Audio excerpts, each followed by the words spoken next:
આદરણીય પાટીલ સાહેબે જે કીધું તમે જાણો છો ને હું જાણું છું. પાટીલ સાહેબે એમ કીધું કે વડોદરાના આગેવાન નેતાઓ અહીંયા જ બેઠા છે. મારી ઈચ્છા છે કે એમના કાન સુધી આ વાત પડે. 4-5 કલાકની અંદર જ તમે પાછા નેતાને રિપીટ કરવા માંગો છો. What it shows. હું વડોદરાના નાગરિક તરીકેનું મારું જમીર, મારી પોતાની સૂઝબૂઝ એળે મૂકવા નથી માંગતી. મારું જમીર નથી માંગતું કે હું આ પાર્ટીની અંદર આવી રીતે કામ કર્યા કરું. મારી આઈડિયોલોજી ભાજપની છે. હું વિશ્વાસ કરું છું કે નરેન્દ્રભાઈ મોદી જેવું કોઈ પણ વડાપ્રધાન શ્રી પાર્ટીમાં રહેવા માટે નાનામાં નાનો અદનો કાર્યકર્તા બિચારો ઘસાઈ જાય છે. મને ખબર છે કે આ બધું જ જે કામ નાનામાં નાનો કાર્યકર્તા હોય છે એ ડરમાં ને ડરમાં કરે છે. Is this the way we want to be fearful? ઘણી બધી જગ્યાએ કાર્યકર્તાને ટેન્શન હોય છે કે હારું આપણને સસ્પેન્ડ કરશે, પણ આજે મેં તો સવારથી કહી દીધું છે કે I am quitting this party, I will quit. અને એમાં મને આઈડિયોલોજી સાથે નિસ્બત નથી.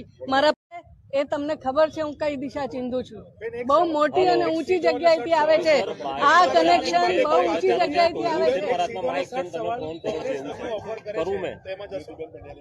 એ પછીનો વિષય છે, એ પછીનો વિષય છે. Today I am not happy for this way the way party is handling. અને તમને કોઈ બીજું કાર્યકર્તા નથી મળતું ભાજપનું. ટિકિટ માટે કોઈ ચર્ચા થઈ હતી? તમને કોઈ તમારો અભિપ્રાય લીધો હોય અથવા તમારી સાથે વાત થઈ હોય? ઘણી બધી ચર્ચાઓ થાય સાહેબ, પણ ઉપર મોદી સાહેબ સુધી, અમિતભાઈ સુધી હું એમ કઉ છું કે માનનીય રંજનબેનની એવી તે કઈ અનિવાર્યતા છે? શું હું એમનાથી ઓછી ભણેલી છું? શું હું કોંગ્રેસમાંથી કે અપક્ષમાંથી આવેલી છું? હું છોડી દો. હું ના ગમતી હોય તો શહેરમાં બીજી કેટલી બધી ભાઈઓ અને બહેનોની ટીમ છે. કેમ તમે કોઈને ટિકિટ નથી આપી શકતા? એવી તે કઈ અનિવાર્યતા છે કે આપણા વડોદરા શહેરના વિકાસના રૂપિયા જતા રહે છે? I want to ask this. શોધો, તમે શોધો. તમે તો બધા જર્નાલિઝમ કરો છો. તમે જો આજની મારી વાત આટલી છે ભાઈઓ અને બહેનો.